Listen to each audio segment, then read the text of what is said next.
What's up, barbecue fans? Welcome back to the patio. My name's Jake. You're watching Roman Cook. Today on the patio, we're talking brisket once again. Recently, I've done some experiments, and today we did another one for you. You guys seem to like them. I've done two where I held it at 170, one where I held it at 155, and one of the most common questions was, "Hey Jake, why don't you hold it in the Yoder overnight?" So, as you can see behind me, we've got a brisket that's been sitting there since yesterday. You can tell that the Yoder is off.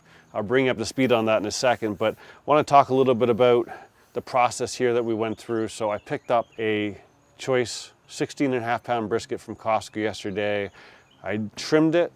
Now, unfortunately, the exposure on the trimming portion was a little off, so it looks terrible. We're going to rush through that a little bit, but let me talk to you a little bit about the trimming process.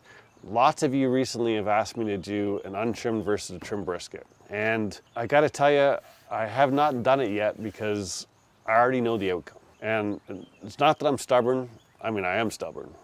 But when it comes to brisket and fat, for me personally, if it's got too much fat on it on a trim brisket, I don't like it, right? I actually prefer the flat over the point, except for the burn ends, or if I'm making full-on burn ends where I really render out that fat well, those I like. I mean, who doesn't like them?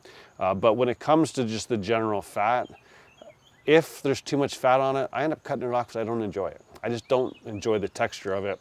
Doesn't matter how well rendered it is. Now, when you get down to a 1/4 inch where I like it, you get to get that yellow sticky fat. That is what I like. And you cannot do that with a 1/2 inch of fat on top of it. Just can't happen. You're gonna get a little bit of yellow there, but the rest of it's gonna be a thicker, heavier fat. And for me, I just don't like it. So I did a very aggressive trim on this like I normally do. The other thing that I did, I forgot to tell you, we had to make up some rub. So we used our pepper cannon and we made 3 tablespoons of coarse ground 16 mesh pepper, and then a tablespoon and a half of diamond kosher salt. Put that in a shaker, shake that up. So once I had all this trimmed up, I just put a nice heavy coat.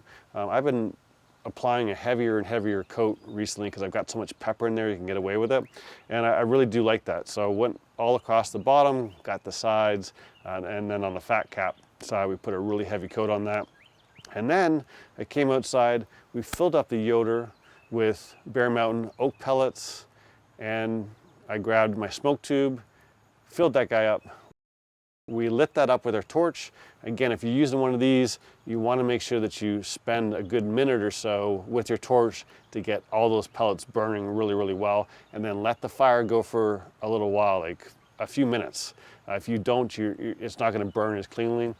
So I went through and I lit up my pellet tube first, and then I turned on the Yoder. We set it at 200.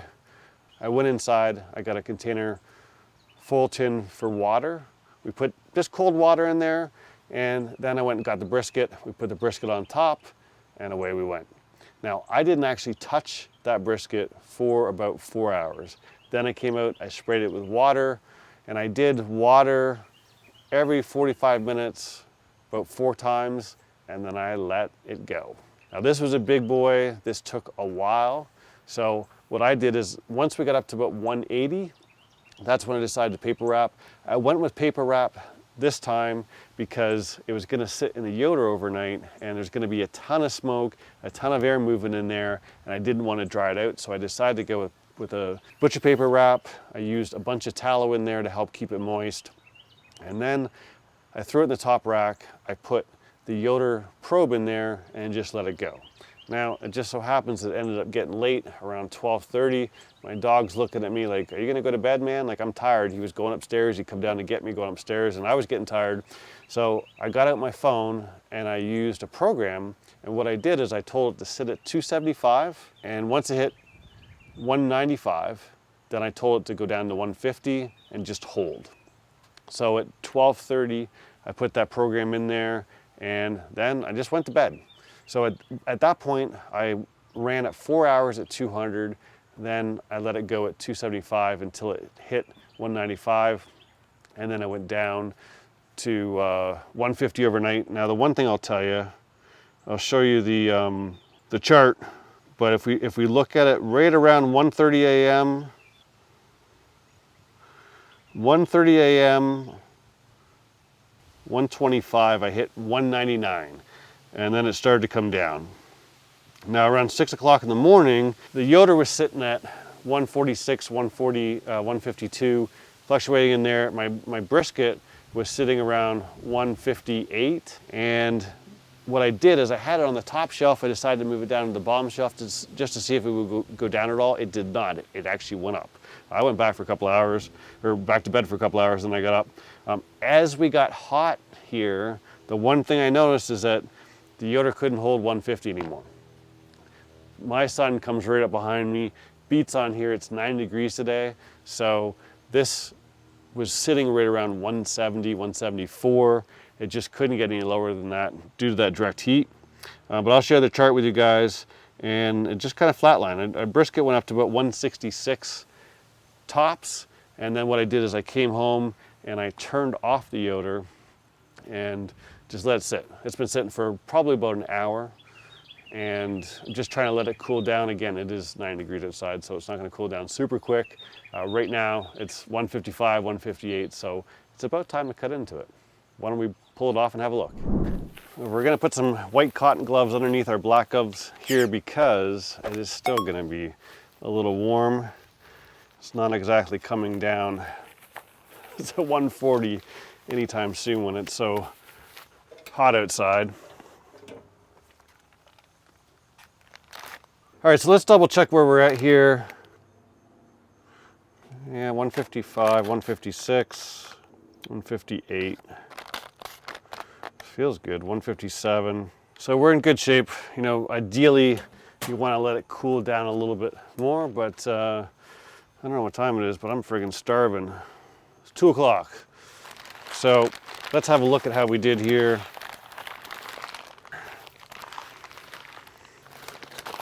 If I do say so myself.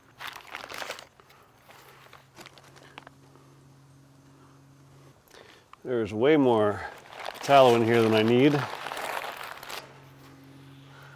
Have a look at that guy. Not too bad for a pellet grill. Gotta say, fat feels nice and rendered here. Great color, good bark.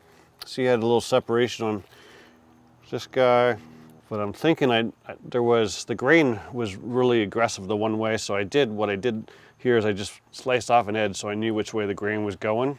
So before we can cut into this, a couple things. The total cook time was just shy of 23 hours. The rest time was about 12 hours. So the great thing is that I was only out here to spray 3 or 4 times, and I added water once, I wrapped once. Total hands-off cook. So for not doing much, I think it looks pretty friggin' delicious. Before I do that cut, I gotta talk to you about the contest. We do a contest every single video, super easy to enter. All you gotta do is you gotta be subscribed to the channel, like the video, and comment down below with 2 hashtags for this one. We will do Yoder smokers and hashtag overnight rest. Hashtag Yoder smokers, hashtag overnight rest. Comment down below using those hashtags, and at the end of the month, I'll do a drawing. I will post the drawing results on the community tab, but I'll also respond to your comment. And if you win, you get a $25 gift card to bbq.com. If you happen to be a Patreon member, it costs $5 a month to start, and I will double it, make it $50. In July, we had 2 Patreon members that won and got $50. So well worth it. Thanks for the support. Let's have a look here. I'm gonna cut this guy on an angle, so we're going more with our grain. Ooh, slicing good. Look at that guy. Not too bad. Give you a shot of both sides here. Oh, could have trimmed that fat a little bit more, but not too bad. I have a feeling it's gonna be a tad overdone. I'm feeling the bottom of it. After I set that to go down at 195, I was like, maybe I should do that 190. I don't know how quick it's gonna go down. We'll find out. Go in here. Oh, yeah, we're just coming apart. Can't even pick it up.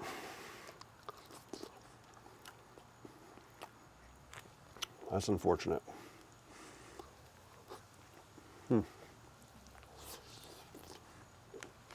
Great flavor. It's too soft. So we won on flavor, we failed on doneness. I just put out a failure video. Let's try some burnt ends here and see how we make out on these guys.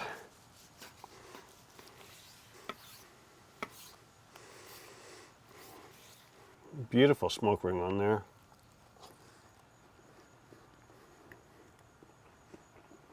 Those are pretty good.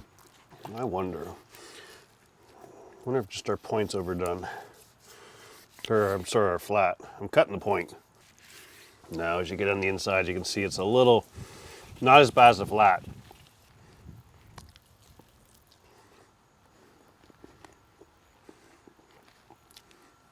Just a little bit overdone. Well, we learned a lesson. The one thing I should tell you, actually, let's look at our pellets real quick. So I've got half a hopper left. So I used a bag and a quarter for 23 hours. Now it was in the 70s last night, maybe the high 60s. So it was a little cool. So, you know, it was easy for it to run around 170. It wasn't super cold. So wasn't going through a ton of pellets. The one thing I did notice I should share with you guys is the amount of smoke at 150 was phenomenal. Never run it that low. I had no idea it would produce that much smoke. So that was calling my name for some sausages. We'll do some of those soon. But what we learned here is that with the carryover, the one thing that I didn't know how to calculate, just because I'd never seen it happen before, is, you know, when we're at 275 and I tell it to go down to 150, how quick does it fall down to 150? And I think what happened there is we just carried up a little too high and for too long, and then it just slowly overcooked a little bit. And probably if I put it like maybe 185 or 190, I'd be able to account for that. I'm gonna have to try this again. I will figure it out for you guys. But what we learned today is don't tell it to go down to cool mode at 195. You gotta start lower. So next time, maybe I'll start at 185 and we'll see how we make out.